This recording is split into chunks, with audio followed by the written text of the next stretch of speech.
Hello बच्चों, तो कैसे आप सब लोग। स्वागत है हमारे प्यारे यूट्यूब चैनल टॉपर्स जोन में। तो चलिए आज की इस वीडियो में हम लोग आबीयू का एक मोस्ट इंपॉर्टेंट क्वेश्चन देखेंगे। तो फटाफट से वीडियो को लाइक कर देंगे और चैनल को सब्सक्राइब कर देंगे सभी लोग भाई। और ये मोस्ट इंपॉर्टेंट क्वेश्चन है, जैसा कि आपको पता होगा कि आपके बोर्ड एग्जाम में इस टाइप के क्वेश्चन आपसे पूछे जाते हैं। तो फटाफट से वीडियो को लाइक कर देंगे और चैनल को सब्सक्राइब कर लेंगे। तो चलिए स्टार्ट करते हैं क्वेश्चन। सबसे पहले हम लिखते हैं आबीयू को। ए बराबर आबीयू लिखते हैं। क्या दिया गया? 0 1 3 और यहाँ से 1 2 1 2 3 1। ये हमने एक आबीयू ए बराबर लिख लिया। तो यहाँ से सबसे पहले हम निकालेंगे मॉड ए। लिखा है 0 के सामने वाली रो एंड कॉलम आप बंद कर लेंगे, यानी पंक्ति और स्तंभ बंद कर लेंगे। इसके बाद 2 का गुणा 1 में 2 एकम 2, 3 का गुणा 1 में 3 एकम 3। इसके बाद आएंगे 1 पे। ये जो 1 है इसको हमेशा माइनस में ओपन करेंगे, यानी ये वाली पंक्ति बंद हो जाएगी और दूसरा स्तंभ बंद हो जाएगा। तो 1 का गुणा 1 में करेंगे और 3 का गुणा 3 में करेंगे, तो 3 3 9 प्लस 2 लिखेंगे। अब ये 2 वाली रो ये बंद हो जाएगी, तो 1 का गुणा 1 में और 2 का गुणा 3 में, तो 1 एकम 1 और 3 दूनी 6। तो यहाँ से आएगा, ये तो हमारा 0 बन जाएगा। 0 का गुणा करेंगे तो पूरा क्या हो जाएगा? 0 माइनस 1, यहाँ से बचेगा -8 और यहाँ बचेगा 2 माइनस 5। तो यहाँ से हम बोल सकते हैं कि यहाँ से आएगा प्लस के 8 हो जाएंगे, माइनस माइनस प्लस, और 5 दूनी 10। अगर हम 10 से 8 को घटाएंगे, -10 से 8 को घटाएंगे तो कितना बचेगा? -2। इतना निकालने के बाद अब हमें निकालना है यहाँ से C11 C12, इन सभी को निकालना है। तो बारी बारी से हम यहाँ पर देखते हैं। सबसे पहले निकालेंगे C11। C11 का मतलब होता है पहली पंक्ति। देखिए कभी भी अगर लिखा हो, यहाँ पर नोट करके लिख लेना इस बात को। चलिए थोड़ा सा हम पेन का कलर चेंज करके आपको लिखा देते हैं कि CM×N। इसका मतलब क्या होगा? इसका मतलब क्या होगा?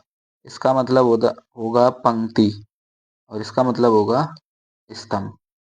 इसका मतलब होगा पंक्ति और इसका मतलब क्या होगा? स्तंभ। इस बात को आप लोग नोट करके कहीं लिख लेना, ठीक। तो चलिए वापस से आते हैं अपने क्वेश्चंस पर।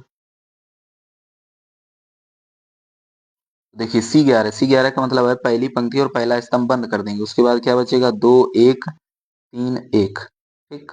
जैसे कि पहली पंक्ति पहला स्तंभ बंद करने के बाद हमारा ये बचा है, इसको हमने यहाँ पे लिख लिया, ठीक। चलिए अब इसके बाद लिखते हैं C12। चलिए गुणा और करते जाएंगे साथ में। तो गुणा अगर हम करेंगे तो कितना आएगा? 2 एकम 2, 3 एकम 3, तो यहाँ से आएगा -1, ठीक। फिर C12 में यानी पहली पंक्ति दूसरा स्तंभ बंद कर देंगे। तो पहली पंक्ति दूसरा स्तंभ बंद करने के बाद क्या बचेगा? 1 3 3 1, ठीक। आप लोग भी देखते चलना। तो यहाँ बचेगा -8। फिर C13 का मतलब पहली पंक्ति और तीसरा स्तंभ आपको बंद करना पड़ेगा। तो पहली पंक्ति और तीसरा स्तंभ बंद करने के बाद क्या बचेगा? 1 3 2 1। इसका भी गुणा करेंगे तो कितना है? 1 -6 यानी -5। फिर निकालेंगे C21 का मतलब है दूसरी पंक्ति पहला स्तंभ बंद कर देंगे। तो दूसरी पंक्ति पहला स्तंभ, सॉरी, दूसरी पंक्ति पहला स्तंभ बंद कर देंगे तो कितना बचेगा? 1 2 1 1। तो इनका भी गुणा करेंगे तो कितना आएगा? 1 -2 यानी -1। फिर इसके बाद क्या करेंगे? C22 यानी दूसरी पंक्ति और दूसरा स्तंभ बंद कर देंगे। दूसरी पंक्ति और दूसरा स्तंभ बंद करने पर कितना बचेगा? 2 0 3 1। तो गुणा करेंगे तो ये आएगा 0 3 दूनी 6 यानी -6। फिर निकालेंगे C23 का मतलब दूसरी पंक्ति और तीसरा स्तंभ, क्योंकि पंक्ति इंटू स्तंभ, यानी पहले जो आएगा वो पंक्ति और पीछे आएगा वो क्या होगा? स्तंभ। यानी दूसरी पंक्ति और तीसरा स्तंभ, दूसरी पंक्ति तीसरा स्तंभ, तो क्या बचेगा? 0 1 3 1। इसको आप लोग ध्यान से देखते चलना। तो यहाँ बचेगा -2। अब निकालेंगे 21 22 23 हो गया। अब निकालेंगे C31। C31 का मतलब क्या होगा? तीसरी पंक्ति और पहला स्तंभ। तीसरी पंक्ति और पहला स्तंभ बंद हो जाएगा तो 1 2 2 3। क्या बचेगा? 1 2 2 3 गुणा कर लेंगे तो कितना आएगा? 3 एकम 3, 2 दूनी 4 यानी -1। फिर निकालेंगे C32 का मतलब क्या होगा?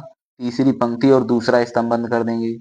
तीसरी पंक्ति और दूसरा स्तंभ बंद करने पर कितना आएगा? 0 2 0 2 और कितना आएगा? 1 3 1 3। इसका भी अगर हम गुणा करेंगे तो ये तो 0 हो जाएगा, -2 यानी कितना बचेगा? -2। अब लास्ट और रह गया C33। यानी तीसरी पंक्ति और तीसरा स्तंभ बंद कर देंगे। तीसरी पंक्ति और तीसरा स्तंभ तो कितना आएगा, तो यहाँ से आएगा 0 1 1 2, 0 1 1 2।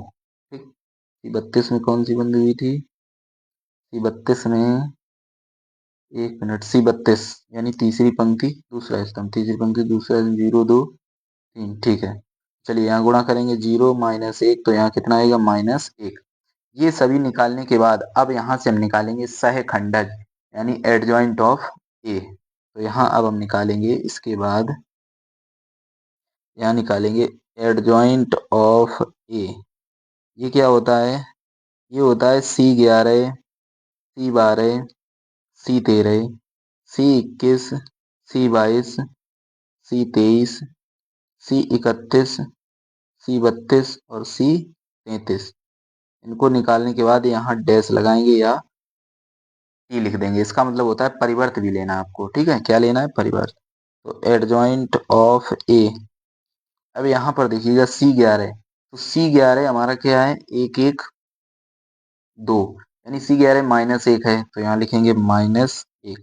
C12 देखिए, तो C12 अब यहाँ पर एक ध्यान देने वाली बात आपको, यानी देखिए 2 और 1 कितना हो जाएगा, तो आप बोलेंगे सर 3। तो ये ऑड है या इवन, तो आप बोलेंगे सर ये ऑड है यानी विषम संख्या है।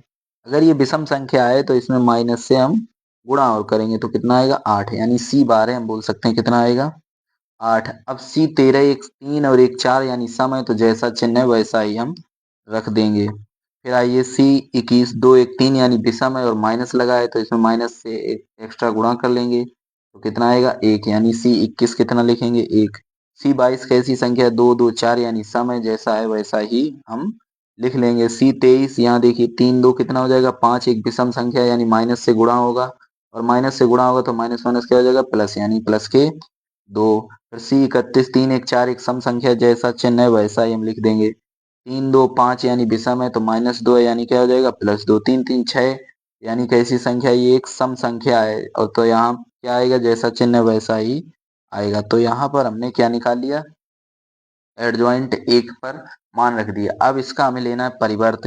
परिवर्त आप लोग नहीं जानते हैं क्या, बताइए, परिवर्त अच्छे से जानते होंगे, अगर नहीं जानते तो देखिए, जो पंक्ति होती है उसे हम क्या बना लेते हैं, स्तंभ, यानी -1 8 -5 ये हमारी क्या थी, पंक्ति। ये हमारी क्या है, देखिएगा, ये हमारी है पंक्ति, और इसको हमने क्या बना लिया, ये बना लिया स्तंभ। इसी को हम बोलते हैं परिवर्त। ठीक है, समझ गए। चलिए, अगर आप समझ गए तो अच्छे से देखिएगा। 1 -6 2 यानी दूसरी जो पंक्ति थी उसको हमने क्या बना लिया, स्तंभ। ठीक, ये हम बताना चाह रहे हैं। फिर क्या है, चलिए इसको भी हम यहाँ से हटाते हैं। अब देखिएगा, -1 यहाँ लिखा -1 2 -1। ठीक, तो हमने ये निकाले एडजॉइंट ए। अब हमको क्या निकालना था क्वेश्चन में, आपको पता होना चाहिए क्या निकालना है, प्रतिलोम। प्रतिलोम का फार्मूला क्या होता है, यहाँ पर देखिएगा, प्रतिलोम। प्रतिलोम का मतलब होता है इनवर्स, यानी ए इनवर्स मुझे निकालना है, तो उसका होता है 1/mod A into adjoint of A. ये होता है फार्मूला। ठीक, ये आपको याद रखना है। तो इसमें अब हम क्या करेंगे, मान रख देंगे। तो ए इनवर्स बराबर 1/mod A, और mod A का मान कितना आया था, ये देखिए यहाँ पर लिखा है, mod A का मान कितना आया था, -2। तो यहाँ पर हम कितना रखेंगे, -2, और इसके बाद हम यहाँ क्या लगाएंगे, एडजॉइंट ए का मान कितना है, ये रखा है, ये हमारे पास किसका मान है, एडजॉइंट ए, -1 -6 2 -1 2 -1। तो ये हमारा फाइनल आंसर। इस प्रकार से हम क्वेश्चन को सॉल्व करते हैं। एक बार बताएंगे वीडियो कैसा लगा, वीडियो को लाइक कर देंगे, चैनल को सब्सक्राइब कर लेंगे। आपको अच्छे से बताया हमने। ठीक है, जिसने भी अभी तक भाई वीडियो को लाइक नहीं की, वीडियो को लाइक एंड चैनल को सब्सक्राइब सभी लोग कर लेंगे।